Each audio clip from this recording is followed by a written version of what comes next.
नमस्कार दर्शकों, मैं हूं नाविका कुमार और आप जुड़ रहे हैं मेरे साथ सवाल पब्लिक का शो पर।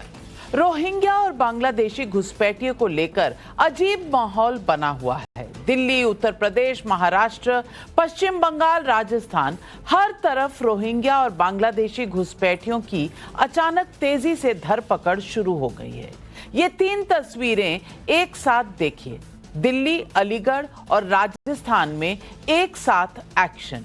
लेकिन इसमें कौन रोहिंग्या और कौन बांग्लादेशी है, इसे लेकर पुलिस वालों में भी कंफ्यूजन रहता है। मुश्किल ये है कि अवैध रूप से रह रहे रोहिंग्या और बांग्लादेशी ना सिर्फ देश की डेमोग्राफी को इफेक्ट कर रहे हैं, बल्कि आंतरिक सुरक्षा के लिए भी बड़ा खतरा है। अब ऐसे समय में जब दिल्ली में चुनाव है, तब दिल्ली की सीएम आतिशी ने गृह मंत्री अमित शाह को चिट्ठी लिखकर आरोप लगाया है कि केंद्र सरकार ने बड़ी संख्या में दिल्ली में अवैध रोहिंग्या को बसाया है। आम आदमी पार्टी के संयोजक अरविंद केजरीवाल ने केंद्रीय मंत्री हरदीप पुरी के 2022 के ट्वीट को आधार बनाकर केंद्र सरकार को घेरा। केजरीवाल ने लिखा कि हम किसी हालत में बीजेपी को दिल्ली में रोहिंग्या को नहीं बसाने देंगे। दिल्ली के गरीबों के फ्लैट, उनके रोजगार, उनके हक की सुविधाएं किसी हालत में बीजेपी को रोहिंग्यों को नहीं देने देंगे। वहीं बीजेपी सांसद मनोज तिवारी ने आरोप लगाते हुए ये कहा है कि रोहिंग्या गिरोह के तार अरविंद केजरीवाल से जरूर जुड़े होंगे। रोहिंग्या को लेकर हो रहे आरोप प्रत्यारोप का ऐसा बवंडर उठा है कि दिल्ली से लेकर यूपी तक की पुलिस एक्शन में आ चुकी है। दिल्ली पुलिस ने 11 संदिग्धों को गिरफ्तार भी किया है, जिनमें से 5 अवैध बांग्लादेशी हैं। इस गिरफ्तारी के बाद रोहिंग्या रैकेट का नया नेक्सस सामने आया है, जिसमें पता चला है कि ये अवैध घुसपैठिए 2 रुपए से लेकर 30 रुपए तक में फर्जी आधार कार्ड, फर्जी पैन कार्ड, फर्जी वोटर आईडी, फर्जी ड्राइविंग लाइसेंस और फर्जी कोविड सर्टिफिकेट तक बनवाते थे। यानी पहचान के हर डॉक्यूमेंट बनवाने की रेट लिस्ट फिक्स थी।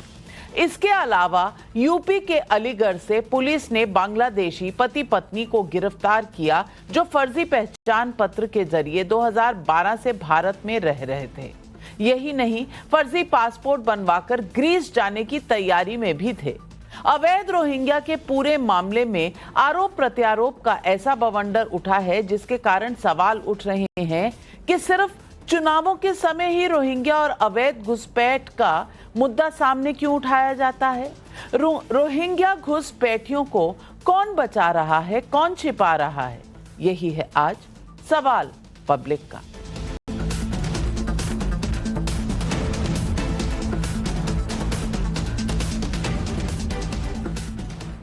रोहिंग्या मामले में सारी सियासी पार्टियां घुसपैठियों के खिलाफ तो हैं, पर एक साथ खड़ी नहीं दिखाई देती। दिल्ली के एलजी के आदेश के बाद अवैध घुसपैठियों के खिलाफ दिल्ली पुलिस एक्शन मोड में आ गई है। 1500 से ज्यादा संदिग्धों की पहचान की गई है। आधार कार्ड, वोटर आईडी की जांच चल रही है। वहीं दिल्ली सरकार ने आदेश पारित किया है कि किसी भी रोहिंग्या को दिल्ली के सरकारी स्कूल में एडमिशन नहीं मिलेगा। यानी सबको घुसपैठिया मुक्त भारत तो चाहिए, पर इस अवैध घुसपैठ के लिए कौन जिम्मेदार है, कौन इन्हें बसा रहा है, कौन छिपा रहा है, इन मुद्दों पर एक नहीं होना चाहते।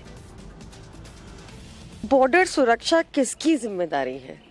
अगर देश में कहीं भी रोहिंग्या हैं तो कैसे घुस रहे हैं? सीधे तौर पे अमित शाह जी अकाउंटेबल हैं, क्योंकि वो देश के गृह मंत्री हैं। दिल्ली में अगर कहीं रोहिंग्या हैं तो सीधे तौर पे जिम्मेदारी हरदीप पुरी जी की है, जिन्होंने 17/8/2022 को सार्वजनिक तौर पे ट्वीट करके बाकायदा पीएमओ को टैग करते हुए कहा कि वो दिल्ली के बक्करवाला में रोहिंग्या को बसा रहे हैं। इन लोगों के ऊपर देशद्रोह का केस चलना चाहिए और ऐसे लोगों को कहीं से भी नहीं बख्शा जाना चाहिए। हमारे देश के लोगों को उनका हक छीनने वाला ये कार्य है और निश्चित रूप से इनके जड़ों की जांच होनी चाहिए, क्योंकि जिस प्रकार से अरविंद केजरीवाल चुनाव आयोग तक गए हैं इलीगल घुसपैठियों का वोट रुकवाने, हमें पूरा विश्वास है कि इस गैंग का लिंक अरविंद केजरीवाल और उनके विधायकों तक जरूर होगा। पिछले 11 साल से भारतीय जनता पार्टी की सरकार है गृह मंत्रालय के अंडे सेक रहा था कि अवैध अप्रवासी आ गए जिनके बच्चों के एडमिशन होने हैं। क्या भारतीय जनता पार्टी की सरकार की विदेश और सीमा की नीति इतनी कमजोर है कि कोई भी आकर के मुंह उठा करके चला आता है और वो भी दिल्ली तक पहुंच जाता है? एक तरफ अशांति फैलाने के आरोपी बांग्लादेशी रोहिंग्या घुसपैठियों को लेकर इतना हंगामा हो रहा है, तो दूसरी तरफ क्या ये सवाल नहीं पूछा जाना चाहिए कि इशरत जहां जो दिल्ली दंगों में आरोपी है, उन्हें कांग्रेस की टिकट पर ओखला से टिकट देने की बात क्यों हो रही है? सवाल यह भी पूछा जाना चाहिए कि ताहिर हुसैन को एआईएमआईएम ने दिल्ली विधानसभा चुनाव लड़ने के लिए टिकट दिया क्यों? दर्शकों, ये बात सच है कि भारत में शरणार्थियों को शरण देने की परंपरा रही है। 1980 के दशक से आखिर में और 1990 के दशक की शुरुआत में भारत ने बांग्लादेश और म्यांमार से आने वाले हजारों शरणार्थियों को पनाह दी। आंकड़े देखिए, United nation human rights council यानी यूएनएचआरसी के पास जो आधिकारिक आंकड़ा है वो कहता है कि भारत में इस वक्त तकरीबन 21,000 रोहिंग्या मुसलमान हैं, जबकि जो सूचनाएं और जानकारी गृह मंत्रालय के पास है उसके हिसाब से तकरीबन 40,000 रोहिंग्या अवैध रूप से भारत में रह रहे हैं। रोहिंग्या बिना किसी पहचान के देश में कैसे और कहां-कहां रह रहे हैं, ये सारे सबूत भी हमारे कैमरे में कैद हैं। आप खुद देखिए। अवैध रूप से दिल्ली के अंदर रह रहे बांग्लादेशियों की धरपकड़ के लिए दिल्ली पुलिस का अभियान तेजी के साथ चल रहा है। लगातार ड्राइव जो है दिल्ली के अलग अलग इलाकों में देखने को मिल रही है और इस वक्त आप देख सकते हैं कि बड़ी संख्या में फोर्स किस तरीके से दिल्ली के कालिंदी कुंज इलाके में बनी झुग्गियों में जा रही है और यहाँ पर पता करने की कोशिश कर रही है कि यहाँ पे कोई बांग्लादेशी रहता है कि नहीं, और जो इस तरीके से अवैध रूप से रह रहे थे उनके डॉक्यूमेंट्स जो है वो अवैध पाए गए हैं, जिनको अब रीचेकिंग के लिए भेजा जा रहा है। एफआरआर को उसकी रिपोर्ट दी गई है। इसके अलावा अलग अलग डिस्ट्रिक्ट के अंदर जो गिरफ्तारियां हैं वो भी की जा रही हैं। सईदुर रहमान है। कहाँ के रहने वाले रहमान साहब? यहाँ पर रहते हैं ना। नहीं, वैसे कहाँ से आए हैं आप? बर्मा से है ना, जान बसा गया। क्या नाम है आपका? शाहीनूर। शाहीनूर कहाँ के रहने वाली हैं? बर्मा की। अच्छा, आप भी रोहिंग्या हैं? जी। कितने लोग रहते हैं यहाँ पे? यहाँ पे 10-15 परिवार है। आपका क्या नाम है? सैयद हुसैन। हुसैन साहब कहाँ के रहने वाले हैं? बर्मा रहने वाला। बर्मा के रहने वाले हैं। ये कितने रोहिंग्या मुसलमान रहते हैं यहाँ पे? उतना मालूम नहीं, आम लोग को जिम्मेदार है वो पता होगा। आप किस जगह से आए थे, कैसे आए थे? म्यांमार से, बर्मा से। म्यांमार से आए थे। आपने बॉर्डर कहाँ से क्रॉस किया था? ये कोलकाता का तरफ से। कोलकाता की तरफ से। देखा आपने, भारत को उन शरणार्थियों से तब तक दिक्कत नहीं हुई जब तक वो भारत की सुरक्षा के लिए और सामाजिक आर्थिक व्यवस्था के लिए खतरा नहीं बने। लेकिन आज रोहिंग्या हो या बांग्लादेशी घुसपैठिए, वो बड़ी मुश्किलें पैदा करने लगे हैं। झारखंड बंगाल चुनाव के दौरान ये मुद्दा उठा था, हर बार उठता है, लेकिन जैसे ही चुनाव खत्म होते हैं मुद्दा भी खत्म हो जाता है। बीजेपी नेता शुभेंदु अधिकारी को सुनिए, वो अवैध घुसपैठ पर एक्शन को लेकर किसकी वाहवाही कर रहे हैं। दिल्ली का लेफ्टिनेंट गवर्नर को मैं सैल्यूट करता हूं। आज दिल्ली पुलिस जो एमएच के अंडर है, सीधा भारत सरकार के अंडर, वो पूरा टाइट कर दिया है दिल्ली में। और त्रिपुरा, असम दोनों सरकार पूरा अरेस्ट कर रहा है, ये लोग को खदेड़ रहा है। और बंगाल में बीएसएफ को जमीन नहीं दे रहा है। और यहाँ बंगाल में कम से कम 11 करोड़ जो आबादी है हमारी, 1 करोड़ घुसपैठिया है। इसमें ज्यादातर रोहिंग्या घुसपैठिया है। रोहिंग्या को संरक्षण, आधार कार्ड, एपिक कार्ड बनाने का काज ममता बनर्जी और उनकी एडमिनिस्ट्रेशन कर रहा है। ऐसे में सवाल पब्लिक का है, रोहिंग्या या बांग्लादेशी घुसपैठ के लिए कौन जिम्मेदार है? जब चुनाव आता है तभी क्यों रोहिंग्या और बांग्लादेशी घुसपैठियों पर एक्शन याद आता है? क्या देश की आंतरिक सुरक्षा को लेकर राजनीतिक पार्टियां सियासी मतभेद नहीं भुला सकती? यही सवाल आज पब्लिक पूछ रही है। और इन सवालों के जवाब देने के लिए आज हमारे साथ जुड़ रहे हैं बीजेपी के राष्ट्रीय प्रवक्ता शहजाद पूनावाला, कमलाकर त्रिपाठी नेता है कांग्रेस पार्टी के, डॉक्टर अजीज खान प्रवक्ता है समाजवादी पार्टी के, विक्रम सिंह जी पूर्व डीजीपी है यूपी के। लेकिन मेरा पहला सवाल जाता है रीना गुप्ता जी को, जो आम आदमी पार्टी की नेशनल प्रवक्ता हैं। रीना गुप्ता जी, ये सवाल अब क्यों? चुनाव जब आता है तब क्यों? पहले तो कोई इस पर कोई चर्चा करके राजी नहीं था, और अब जो ये सवाल उठ रहा है तो उधर से बीजेपी पूछ रही है कि आया कहां से और बसाया किसने, ये सीधा आम आदमी पार्टी से पूछिए। दूसरी तरफ लोग ये भी कह रहे हैं कि ये सीधा सीधा एक तरह से वोट बैंक बनाना है। सवाल आपके डोर स्टेप पे है, जवाब दीजिए।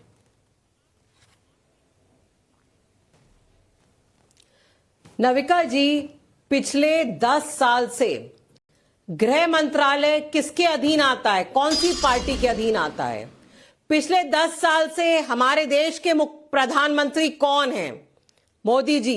पिछले 10 साल से बॉर्डर सिक्योरिटी फोर्स किसके अंतर्गत आता है? भारतीय जनता पार्टी के। तो रोहिंग्या को अगर कोई हमारे देश में लेके आया है तो सिर्फ भारतीय जनता पार्टी लेके आई है। रोहिंग्या बॉर्डर के थ्रू कैसे अंदर आए?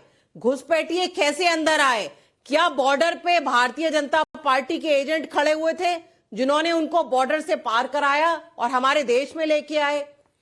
ये 2022 की 17 अगस्त 2022 की हरदीप सिंह पुरी की ट्वीट है, जिसमें वो बड़े गर्व से कह रहे हैं कि दिल्ली में रोहिंग्या को बसाने के लिए फ्लैट हम दे रहे हैं, केंद्र सरकार दे रही है, वाहवाही कर रहे हैं। वो कह रहे हैं बहुत महान काम कर रहे हैं हम, दिल्ली में बक्करवाला में रोहिंग्या को फ्लैट दे रहे हैं। तो ये तो क्लियर है कि अगर हमारे देश में रोहिंग्या आ रहे हैं तो भारतीय जनता पार्टी लेके आ रही है। लेकिन नाविका जी, सवाल ये है कि झारखंड के चुनाव से पहले भी रोहिंग्या की बात हुई थी।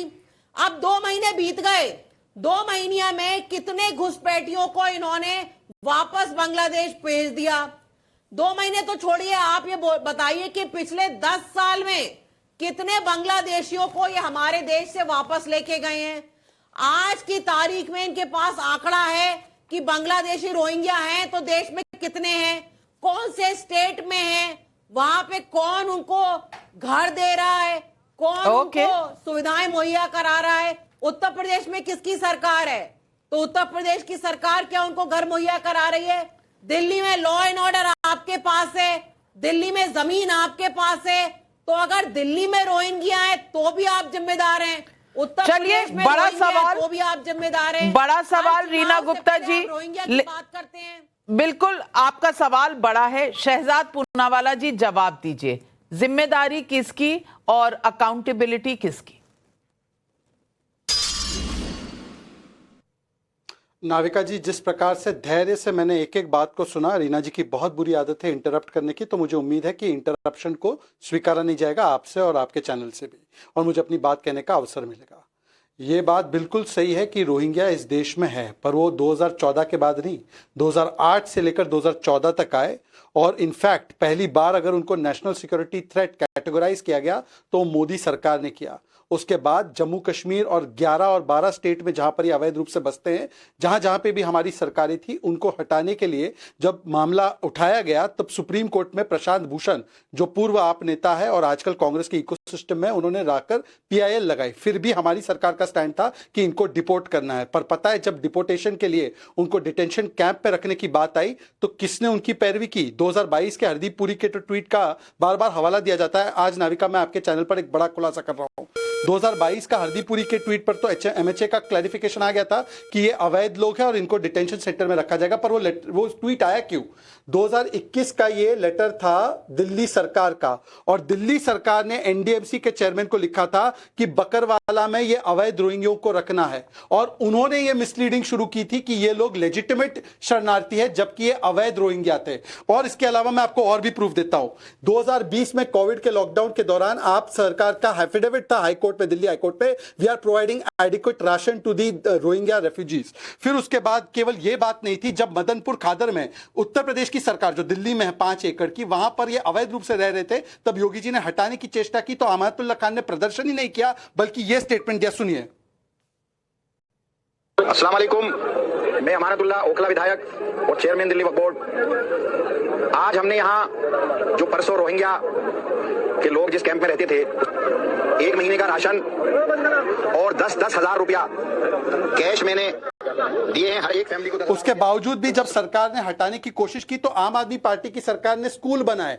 यह स्कूल बनाया गया है नानाखेड़ी इलाके में, और नानाखेड़ी इलाके में सरकारी जगह पर रोहिंग्याओं के लिए स्कूल बनाने का दुष्कर्म अगर किया है तो इन लोगों ने किया है। और इसीलिए मैं आज पूछना चाहता हूं, मैंने अमातुल्लाह खान का बयान सुनाया, जो रोहिंग्या प्रेम उसके मन में है वो दिखाया, 2021 का लेटर दिखाया, और कैसे ऑफिशियली ये लोग स्कूल, बिजली, पानी रोहिंग्याओं को सप्लाई कर रहे थे। इसलिए मेरी एक ही मांग है, दिल्ली में एनआरसी की हमने मांग रखी थी असेंबली में, क्या रीना गुप्ता एनआरसी के लिए तैयार है दिल्ली में, हाँ या ना?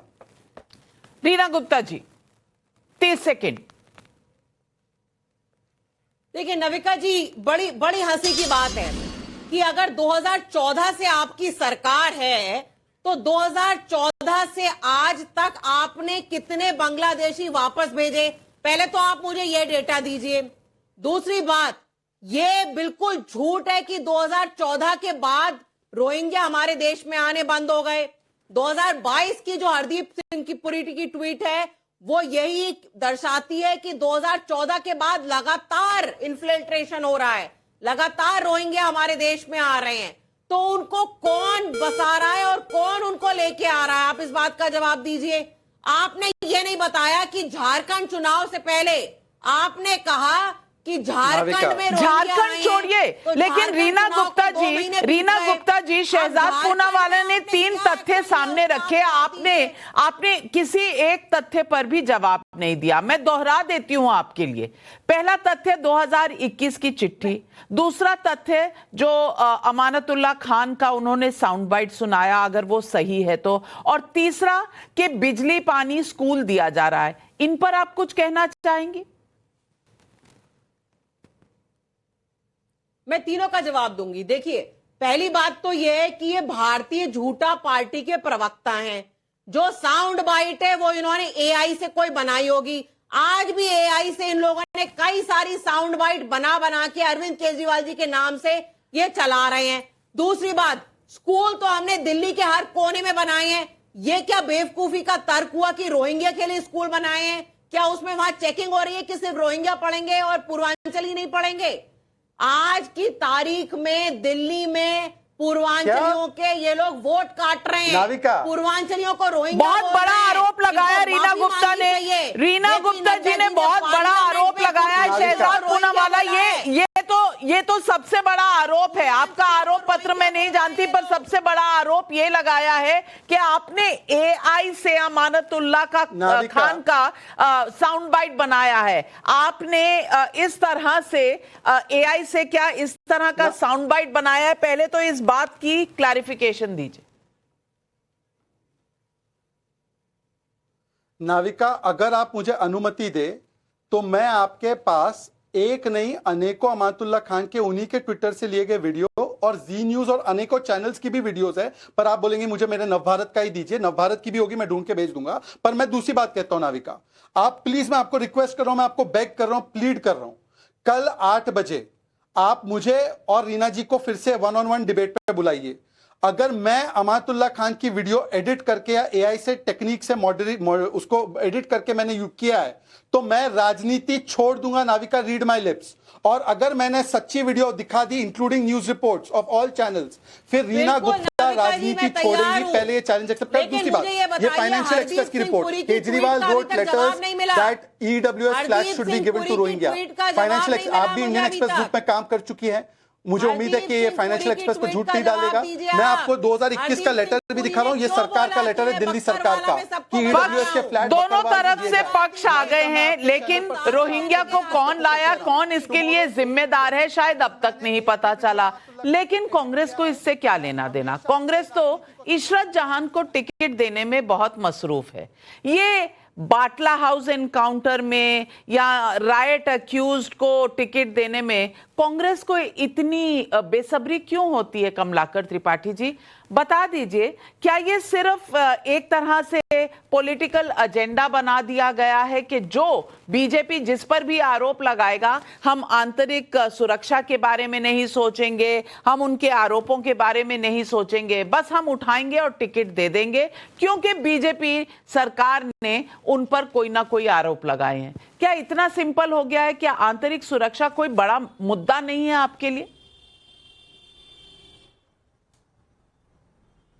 नाविका जी, मुद्दे तो बहुत सारे बड़े बड़े हैं। अजय मिश्रा टेनी को जो टिकट दिया गया, जबकि उनके लड़के ने जो है वो कुचल के मार डाला था किसानों को।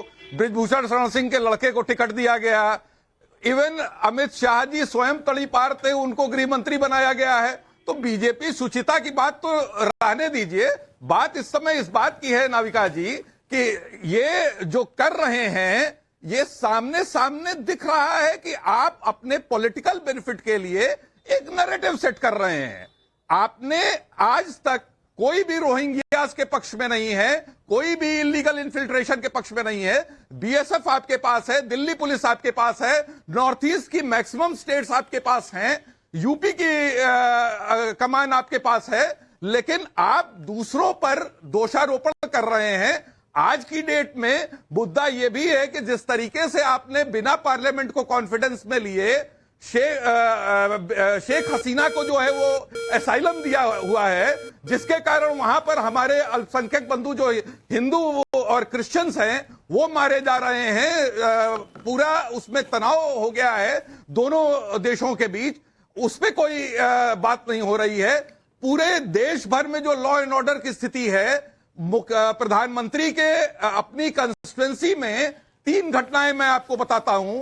अभी तो कमलाकर त्रिपाठी जी, आपका स्टैंड यही है कि शेख हसीना को वापस भेज देना चाहिए, वहां हिंदुओं पर अत्याचार बंद हो जाएगा? क्या ये कांग्रेस का स्टैंड है? और क्या इशरत जहां पर आपका कोई स्टैंड है?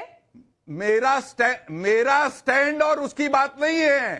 पार्लियामेंट को आपने उसमें लिया कि नहीं लिया कॉन्फिडेंस में? आपने यूनिलैटरल डिसीजन क्यों ले लिया? आपने किस तरीके से जो है वो आज पूरे देश की जो है वो संप्रभुता, अब आप बात बदल रहे हैं, लेकिन इशरत जहां इतनी फेवरेट क्यों है, इस पर नहीं बता रहे। बाटला एनकाउंटर वालों पर रोना क्यों आ रहा था, ये नहीं बता रहे। ये टेरर वालों पर, रायट वालों पर आपको इतनी हमदर्दी क्यों होती है? इसका जवाब तो दें। योगी आदित्यनाथ स्वयं जो है वो दंगे के आरोपी हैं। योगी आदित्यनाथ जी स्वयं दंगे के आरोपी थे, उन्होंने अपनी कलम से अपना वापस लिया है। 16 मुकदमे थे उनके ऊपर। अच्छा, जब बीजेपी इस तरह की बात कर रही है, बाकी तो बात शहजाद पूनावाला जी, अब योगी आदित्यनाथ जी जो उत्तर प्रदेश के मुख्यमंत्री हैं, उनका कंपैरिजन होगा इशरत जहां से? कांग्रेस अब ये चाहती है? नहीं तो हरदीप पुरी का कंपैरिजन देखिए, सनातन और भगवा का अपमान, यही तो मैं अपनी बात रख सकता हूं नाविका जी बोलें। नाविका जी, मैं अपनी बात रख सकता हूं? नाविका जी, सनातन और भगवे का अपमान यही तो कांग्रेस की पहचान है। इन लोगों ने तो हमेशा से कहा है ना, मठाधीश माफिया होते हैं, इनको भगवा में आतंक नजर आता है, Hindu terror, Hindutva, ISIS, Boko हराम। अभी देखिए इशरत जहां जिसके खिलाफ चार्जेस फ्रेम हो चुके हैं, उस व्यक्ति को टिकट क्यों दिया जा रहा है? क्योंकि ताहिर हुसैन को भी please Navika ji please disturbance बंद करवा दीजिए। नाविका जी, उनसे बुलवा लीजिए, फिर मैं बोलूंगा। नाविका जी एक एक करके बात रखेंगे ताकि मुझे डिस्टर्ब ना हो और मेरी ऑडियंस को भी सुनाई दे मैं क्या तर्क रखता हूं। बिल्कुल, आप बोलिए। कमलाकर जी काउंटर का वेट करिए, मैं समय दूंगी। आप प्लीज बोलिए। जी, ये क्यों हो रहा है? ये इसलिए हो रहा है क्योंकि ताहिर हुसैन को एमआईएम, ताहिर हुसैन जिसके ऊपर कोर्ट ने संगीन आरोप तय किए हैं, उसको पहले आम आदमी पार्टी ने संरक्षण दिया, फिर एमआईएम ने टिकट दिया, कोई अंकित शर्मा के तो घर गया नहीं। और फिर उसके बाद जैसे इनको लगा कि देखो MIM बड़ी मियाँ बन जाएगी, तो छोटे मियाँओं को लगा कि भाई हम क्यों पीछे रह जाए, तो एक ने अमातुल्ला खान को और दूसरे ने इस प्रकार से इशरत जहां को। और कांग्रेस का इशरत जहां से तो पुराना ही एक रिश्ता है। इशरत जहां जो आतंकवादी थी LET की, उसको भी बचाने का और समर्थन करने का प्रयास कांग्रेस ने किया। और आज भी इशरत जहां जो दंगाई है, चाहे वो जगदीश टाइटलर हो, सज्जन कुमार हो, दंगाइयों के साथ कांग्रेस का हाथ रहा है। पर एक वाक्य, ये है इंडियन एक्सप्रेस की रिपोर्ट। नाविका जी, मेरी चुनौती मैं जो दे रहा था पूरी हो गई है। देखिए, दिल्ली में जब रोहिंग्याओं के घर में आग लगी थी, ये दिल्ली सरकार ने उनके लिए शेल्टर बनाया और अमातुल्ला खान ने 25,000 का कॉम्पनसेशन दिया। इंडियन एक्सप्रेस की रिपोर्ट है ये, इंडियन एक्सप्रेस की रिपोर्ट है। और मैं चुनौती दे रहा हूं फिर से नाविका, कल 8 बजे आपके शो पर रीना गुप्ता से बोलिए, अगर मैंने एडिट किया है अमातुल्ला खान का बयान या स्टेटमेंट, मैं राजनीति छोड़ने को तैयार हूं। क्या रीना गुप्ता चैलेंज लेने के लिए तैयार है, हाँ या ना? रीना गुप्ता जी, चैलेंज लेंगी आप? बिल्कुल नविका जी, मैं चैलेंज लूंगी। और मैं सबसे पहले ये बात का जवाब दें शहजाद पूनावाला कि देश में रोहिंग्या आ क्यों रहे हैं। पिछले 10 साल से दिल्ली में आपके 7 सांसद हैं, उन्होंने कुछ क्यों नहीं करा?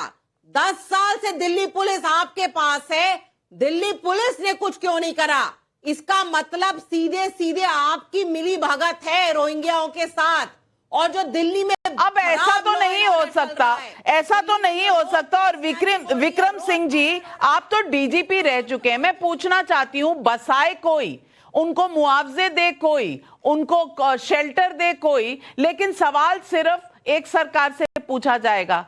मैं नहीं कहती कि आप राष्ट्रीय सरकार से ना पूछे, सेंट्रल गवर्नमेंट से सवाल ना पूछे, जरूर पूछें, लेकिन क्या आम आदमी पार्टी बिल्कुल अपना हाथ झाड़कर निकल सकती है अगर जो सच्चाइयां, जो रिपोर्ट्स शहजाद पूनावाला जी कोट कर रहे हैं वो सही है तो? नाविका जी, बड़ा माकूल सवाल किया है आपने। दुश्मन दरवाजे पे नहीं है, दुश्मन देश में प्रवेश कर चुका है और ये भयावह स्थिति है। नाविका जी, देश को ये देखना होगा कि जो सपोर्ट सिस्टम है, एक इकोसिस्टम है जो ऑक्सीजन दे रहा है रोहिंग्याओं को, नाजायज बांग्लादेशियों को, उसमें अगर कहीं प्रमाद है, शिथिलता है, या कोई उनको सपोर्ट सिस्टम दे रहा है, उनको ID कार्ड दे रहा है, कम से कम हम आज एक अपने ऊपर इतनी कृपा कर लें कि उनके वोटिंग राइट समाप्त कर दें, राइट टू जॉब्स खत्म कर दें, राइट टू उनके एम्प्लॉयमेंट खत्म कर दें। इतनी तो कृपा हम कर ही सकते हैं, लेकिन हम नहीं करेंगे।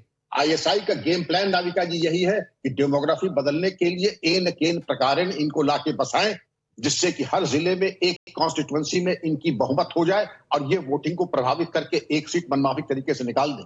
इस भयावह स्थिति से निपटने के लिए आरोप प्रत्यारोप नहीं, आवश्यकता है कि एक दृढ़ राष्ट्रीय एक निर्णय होना चाहिए कि इनको personal non grata undesirable element घोषित करके इनको कहते ये हमारी अमानत है। और ये कहते मानवीय दृष्टिकोण, मानवीय दृष्टिकोण मानव के ऊपर किया जाता है, राष्ट्र विरोधी तत्वों के ऊपर नहीं किया जाता है। इतनी कृपा तो हम अपने ऊपर कर लें नाविका जी, इसलिए सबकी जिम्मेदारी है।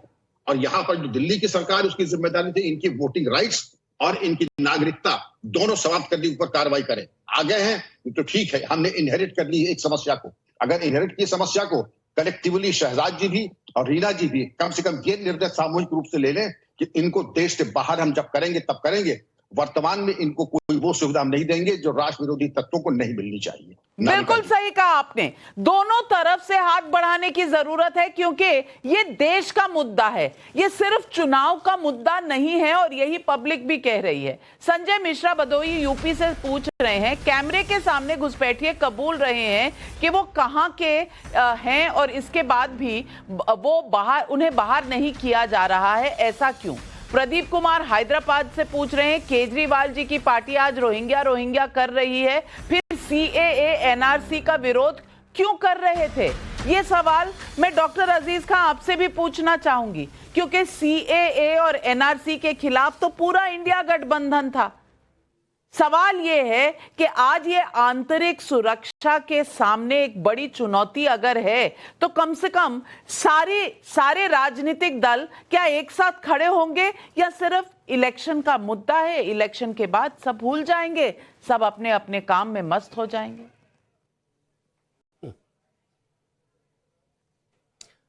देखिए नाविका जी, बड़ा महत्वपूर्ण सवाल है। यकीनन ये तो लग रहा है कि चुनाव आ गया और मुद्दा ढूंढ लिया गया, मुद्दा ढूंढ लिया और बेहतरीन मुद्दा ढूंढा है।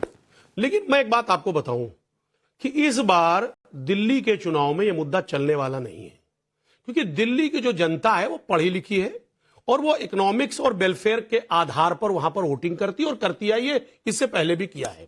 मैं आपको बताऊं, अभी डीजीपी साहब ने जो सलाह दिया, निश्चित तौर पे बहुत ही सराहनीय सलाह दिया कि मिलकर सरकारों को काम करना चाहिए। लेकिन अब सवाल इस बात का कि सरकारें काम कैसे करें? 11 साल का वक्त हो गया, एक लंबे वक्त से केंद्र में सरकार है, बॉर्डर सिक्योरिटी फोर्स इनके पास है, दिल्ली पुलिस इनके पास है, ये मिलकर काम करने का मौका ही नहीं मिला। इसलिए नहीं मिला क्योंकि इनको काम करने की फुर्सत ही नहीं रही, ये करना ही नहीं चाह रहे। और इनके ही मंत्री देखिए दिखा रहे, कुछ लिए हुए हैं शहजाद जी, ये हरदीप जी का शायद वो ट्वीट दिखा रहे होंगे जो उन्होंने ये किया था कि रोहिंग्या के लिए बाकायदे फ्लैट्स बनाए थे और उनमें बसाने की बात की गई थी। उन्होंने बाकायदे ट्विटर हैंडल से ट्वीट किया था, एक हमदर्दी की थी। मैं बता रहा हूं ये घुसपैठिए की बात जो है, ये घुसपैठिए की क्यों बता नहीं रहे कि साहब कितने घुसपैठिए अब तक जब से बीजेपी सरकार में है तो कितने घुसपैठिए पूरे देश में आए। खाली दिल्ली की बात नहीं है, दिल्ली के आसपास कई सारे स्टेट है जो बॉर्डर से टच करते हैं, उन स्टेट्स में भी कैसे घुसपैठिए आए। झारखंड में एक बड़ा मुद्दा आया, ये बता सकते हैं क्या शहजाद जी बता सकते हैं कि कितने घुसपैठिए देश में हैं, कितनों को इन्होंने डिपोर्ट किया, अब तक क्या कार्रवाई इनके खिलाफ किया 11 साल के रेज्यूम में, ये नहीं बता सकते। ये जब चुनाव आता है तो ये एक बेहतरीन मुद्दा ढूंढ लेते हैं और वो मुद्दा सिर्फ होता है हिंदू और मुसलमान। ये रोहिंग्या को इनको डिपोर्ट से मतलब नहीं है, इनको मुद्दा बनाना है हिंदू और मुसलमान। और रही बात मैं आपको बताऊं, नहीं दिल्ली में जो अगर इस वो समय अभियान डिपोर्ट करना चाहे भी, अगर वो डिपोर्ट करना चाहे भी तो आप साथ देंगे या आप भी उसे हिंदू मुसलमान का मुद्दा बनाएंगे? अजीज खान साहब रहने दीजिए। देखिए नाविका जी, अब बोलने दे मुझे प्लीज। देखिए, हर उस काम को जो सामाजिक समरसता को बरकरार रखेगी और देश हित में होगी, उस पर समाजवादी पार्टी हमेशा खड़ी मिलेगी, पूरा इंडिया गठबंधन उस पर खड़ा मिलेगा। वाह, शहजाद पूनावाला जी, चलिए आज सवाल पब्लिक का शो पर आपको इतना सपोर्ट मिल गया है, आपको इतना सपोर्ट मिल गया है, मुझे सिर्फ इतना जवाब दे दीजिए कि ये जो क्रैकडाउन है ये अब क्यों हो रहा है, ये पहले क्यों नहीं हुआ? क्योंकि ये तो वाजिब सवाल है। जी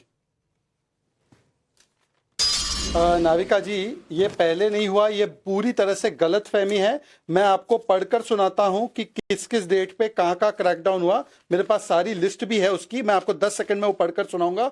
पर मैं आज पूछना चाहता हूं कि पता है, सबसे पहले जब 2017 में उनको नेशनल सिक्योरिटी थ्रेट बोलकर डिपोर्ट करने की प्रक्रिया शुरू की तो इनके इकोसिस्टम के लॉयर ने केस किया। फिर भी हमारी सरकार ने जहां जहां इनकी आबादी है, वैसे तो लोकसभा के सवाल में बताया है कि कितनी अवैध रूप से ये बांग्लादेश या रोहिंग्या कहां रहते हैं, ये लोकसभा के पटल पर आंसर्ड है। जब वहां से उनको कैंप में रखने की बात हुई, डिटेंशन कैंप में, तो उस समय पर तारिक कर्रा जो कांग्रेस के नेता है वो कहते हैं कि इनके ह्यूमन राइट्स का क्या होगा, और मुस्लिमों को टारगेट किया जाता है। राशिद अलवी कहते हैं कि इनके खिलाफ ये एक्शन लेना इस्लामोफोबिया है, और यहां पर अजीज खान कहते हैं हम राष्ट्रहित के साथ है और बोलते हैं हिंदू मुस्लिम मत बनाओ।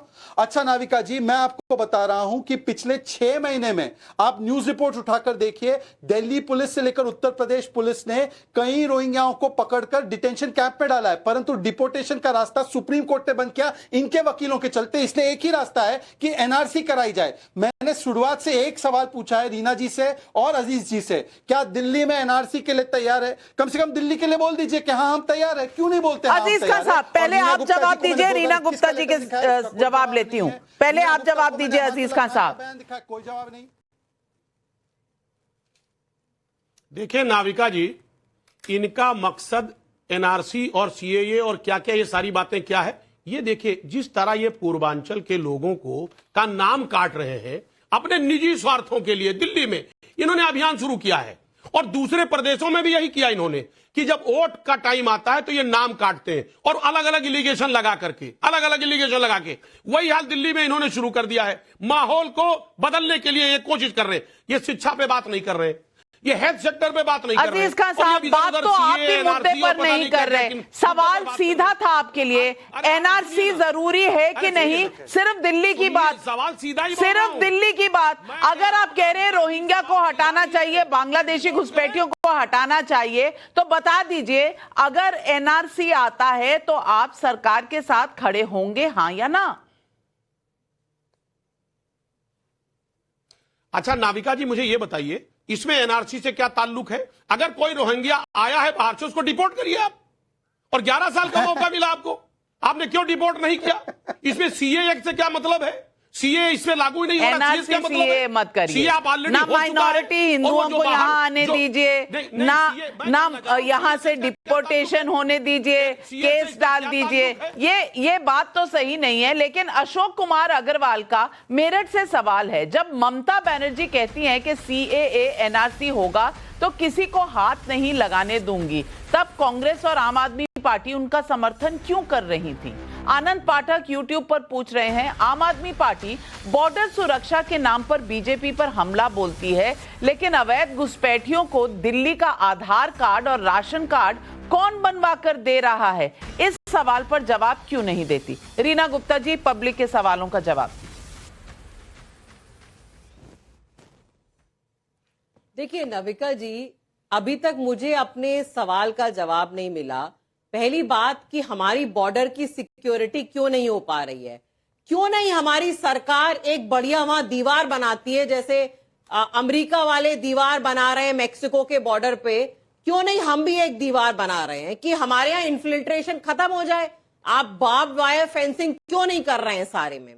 दूसरी बात कि पिछले 10 साल से, अब तो 11 साल होने जा रहे हैं। चलिए दीवार बनाने की गुजारिश हम करते हैं आपकी तरफ से। आप ये बता दीजिए, उनके राशन कार्ड कौन बनवा रहा है? स्कूल में भर्ती कौन करवा रहा है? लाइसेंस कौन बनवा रहा है? ये तो आप जवाब दे दीजिए ना रीना जी, यही पब्लिक पूछ रही है।